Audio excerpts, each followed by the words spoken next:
So when people ask, how did we start ADAO, it was simple. We happened to be sitting in the back room because I was late to Senator Patty Murray's Ban Asbestos Now briefing in Washington, D.C. And lo and behold, Doug Larkin was sitting next to me. So we commiserated a bit about why we were at the briefing, and Emily was sitting there. And we connected. Doug and I had this wonderful chemistry that was just like we were so aligned. We both were feeling pain and anger, and he ran a PR shop. So he said, if you ever want to do something, let me know. And I'm like, okay, yeah, that's nice. Doug said, what are you going to do while you're in Washington? I said, well, I'm just going to stop into some of these offices and just tell them my story. When I left the meeting, and Doug kind of gave me a little warning, like, that's not how it's done in Washington. What did I know? I'm going to just carve out my own path because I'm fighting not only for Alan, but for my family. And I felt like somebody needed to listen. I was hoping somebody would want to listen. You know, Linda and I didn't know each other when we did this. I'm East Coast. I'm right-leaning. Linda is left coast, left-leaning. But what brought us together was a common cause. And that was it. We became brother and sisters fighting for what's right. And when you're right, you fight. When you fight, you win. And we fought so hard together. For more than 2 years, ADAO has led the successful effort to unite the voices of thousands of asbestos victims. Your work has brought to light the need for asbestos awareness, education, prevention, and ultimately a cure. And I want to dedicate this award to the hundreds of victims of asbestos disease from the town of Libby in my home state. I want to thank the Asbestos Disease Awareness Organization's Linda Reinstein and honor her late husband, Alan. And I also like to thank co-founder Doug Larkin for his hard work.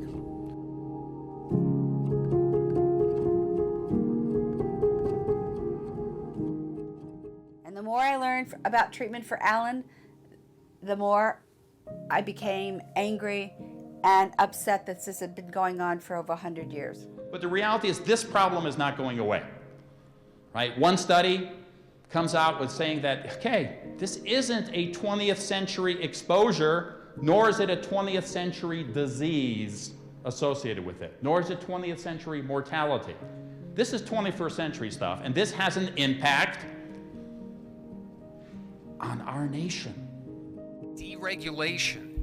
That is code for screw the little guy so the big guy gets paid. So because of that, asbestos is still not banned in the United States. What do they say about the occupation? This person has mesothelioma. Almost all the cases are caused by asbestos. And do you find any doctor admitting or detecting or reporting that the person had asbestos exposure? And usually not. Usually what you find is occupation, retired. Since there is no requirement for labeling, there's no requirement for importers to say that they have asbestos in a certain material, and since there are a number of materials where asbestos is still legal, we have no idea what's being added to our already severely burdensome problem in this country. Nearly 22 years ago, two planes hit the World Trade Center towers and brought them down, and this is the ensuing dust cloud. You can see we don't know what's going to happen in the future, so we need to be vigilant. We need to continue these screening programs. To leave you with Jim Keogh's quote, if you poison your boss a little bit each day, it's called murder, and you'll be convicted of that. If your boss poisons you a little bit each day, it's called the threshold limit value. To urge passage of our ban, the Alan Reinstein Ban Asbestos Now Act. We have been supporting at APHA this effort since 2009, and we are so proud to have allies like ADAO, International Association of Firefighters, American Cancer Society, Cancer Action Network, the American Federation of State, County, and Municipal Employees, and many more. Seek first, seek second opinions from centers of expertise in mesothelioma and asbestos-related diseases. Don't be afraid to speak up. Don't be afraid to question your treatment plan. It's your life in your own hands, and it's important. And any clinician who doesn't receive that well is of concern to me. I'm very happy to be here today to say a little bit more about Dr. Selikoff.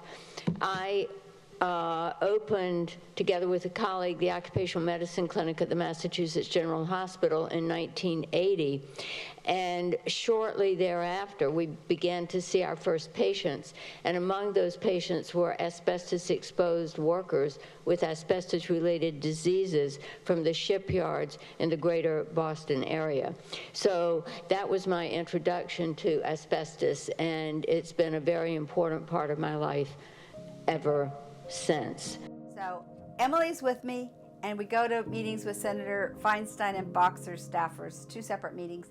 And I set this picture on the table, and it's so adorable. Alan and Emily are standing close with each other, big smiles. And as I'm telling our story about Alan's exposure and diagnosis and radical surgery, I see their eyes start to tear up. When I speak for myself, I really speak for the hundreds of thousands of others. For those of us who have cared for or buried a loved one, it's immeasurable pain. We look at calendars, we look at empty chairs, we look at father-daughter dances, and those have changed forever. Well, I just turned 18 a couple weeks ago, so that was a very hard benchmark for me. Really missed my dad. Well, I've worked with this organization. ADAO has really made a difference. In the middle of the debate on asbestos reform, as they called it, asbestos litigation, this organization stepped up with real-life stories. And I'll never forget those meetings, sitting down with families and survivors and people who were telling me what happened when out of nowhere they learned that someone in their family had asbestosis or mesothelioma. I remember those stories when I went in to make my speeches. It's time to take action on tax reform and put an end to the chemical companies' political games. It's way past time for us to catch up with the rest of the world and ban asbestos altogether to protect American lives. That's why last year I was proud to work with Congresswoman Bonamici and all of you here at ADAO on the Alan Reinstein Asbestos Now Act. Our efforts in Congress would not be possible without you and your ongoing commitment to increasing awareness, supporting families battling asbestos-related diseases, and holding state and federal agencies accountable for protecting the public. This picture here is me and my dad. My dad's birthday would have been tomorrow, actually. And he died in 2004 of lung cancer. And that was about 1.5 years before I got diagnosed. My father was my exposure. You know, I think Courtney said something really moving yesterday that I know a lot of us can relate to, and that is, it's not really until after the funeral is over, the food is all eaten, and people have left, and the cards have stopped coming, that it all hits you. My dear friend, my best friend, Grammy Award-winning artist Warren Zevon, was a victim of mesothelioma. Asbestos exposure remains a consumer threat to this day. The idea of this award going to Steve McQueen is amazing because my father was a big fan of tough guys, you know. He really, he loved the Steve McQueens, the John Waynes, and it just makes a lot of sense that we're going to celebrate Steve McQueen. And at the same time, it's part of what makes this difficult for us because we're celebrating a tough guy who died from this disease that even takes the tough guys away from us. I mean, the asbestos is causing it. Why do we still have it? Why is it still being brought into the country? Why aren't we taking it out of schools? And this is now, you know, our days, our time. I really wish he could see the woman that I've grown up to be, because I'm older than he was when he died. And I've had my fun like he had his fun, but I wish he'd seen how much influence he had on me. Well, I think, number one, I think that asbestos is becoming, you know, talked about more, and the fact that the New York Times article even, you know, mentioned ADAO's positions on things. I'm very happy that at least it's getting out there in the limelight, because so many people think that asbestos is banned, and it's not. At the end, which we didn't know it was the end, I think it's funny how your mind always creates this hopeful narrative. He has a demand mask on, his eyes are closed, but I know he can hear our voices. And Emily says to her father, "Dad, you're a champ, you won. You never gave up." So I knew that was the end. And it was brutal. And knowing that it was preventable, I think, makes it even worse for all of us. So you can imagine why prevention is really important to me and to everyone at ADAO. If we can prevent exposure, we can eliminate all the diseases. This is my 7th year with ADAO and supporting the team with conference planning. Linda and I start like the year before and lay out all the things we have to get done. So it's been a great journey, and I love meeting all the new people this year and the people that come back every year. Our 2022 theme, Art, Advocacy, and Action, is powerfully expressed by ADAO members whose life experience with asbestos has empowered them. On the 100th anniversary of Dr. Irving Selikoff's birth, the original asbestos ban advocate, the first badge's memorial tribute to asbestos workers poster and exhibit was launched in 2015. Badges from Johns Manville and Johnson & Johnson are among those featured in the 2016 poster, with a telling image of Linda Reinstein and Allen at a U.S. Senate briefing. The 2017 poster honors Senator Barbara Boxer, holding the enacted Toxic Substance Control Act signed into law by President Barack Obama then. Senator Boxer, as the poster says, is a true public health and environmental justice champion.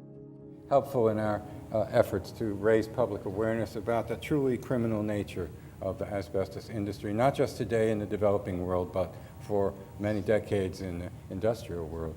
We need to stand up and fight against this. And as they used to say in the space program, Houston, we've got a problem. We need to get over this and get this taken care of. In this sense, a developing country here in America where it is still a legal product.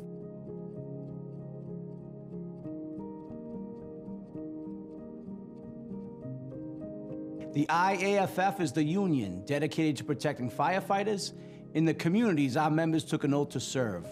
With partners like the Asbestos Disease Awareness Organization, we're tackling deadly toxins head on. Fire isn't the only threat we face on the job. Hidden threats like asbestos have lasting consequences. It's through education, advocacy, and community that the Allen Reinstein bill is going to be signed into law during the 118th Congress.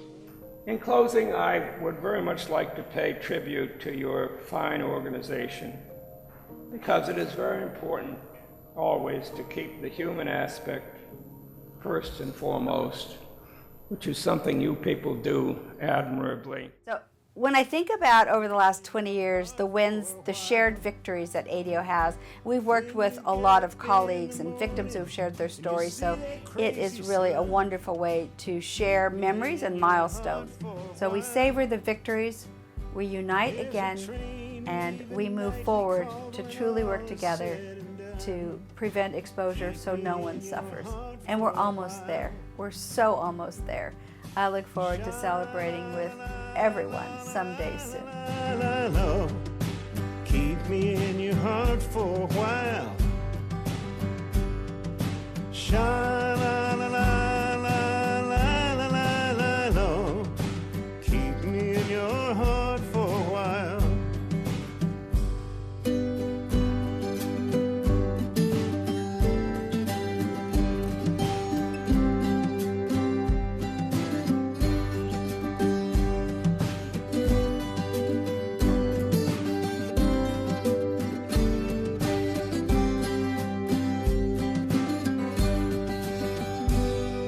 Sometimes when you're doing simple things around the house, maybe you'll think of me and smile.